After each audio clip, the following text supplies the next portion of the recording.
கிறிஸ்துவினுடைய ஈவின் அளவுக்கு தக்கதாக நம்மில் அவனவனுக்கு கிருபை அளிக்கப்பட்டிருக்கிறது. God discriminates here. ஆண்டவர் பிரித்தாளுகிறார்.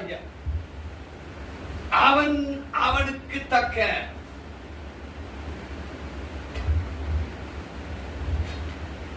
நீங்க யாரு நீங்க தான் பாருங்க.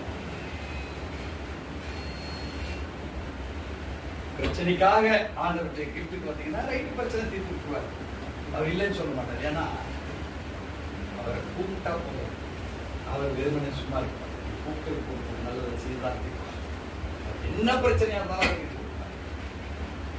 ஆனால் பகிர்ந்தளிக்கப்படுகிற அந்த வரம் இங்க வேதம் தான் நம்மளை வித்தியாசம் காண்கிறது. கிறிஸ்துவினுடைய ஈவு என்றால் நீயும் நானும் தகுதியே இல்லை. நீங்கள் நான் ஒரு தகுதியுமே இல்லை. ஆனா அவருடைய ஈவுனால அவர் நம்ம மேல வச்சிருக்காரு பாருங்க. அந்த அன்பு அளவிட முடியாத அன்கண்டிஷனல், அன்டிட்டர்மினைட், தீர்மானித்தே சொல்ல முடியாது.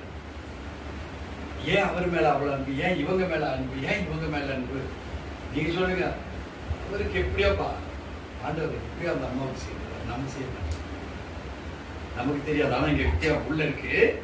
கிறிஸ்துவினுடைய ஈவின் அளவுக்கு தக்கதாக நம்மில் அவனவனுக்கு கிருபை.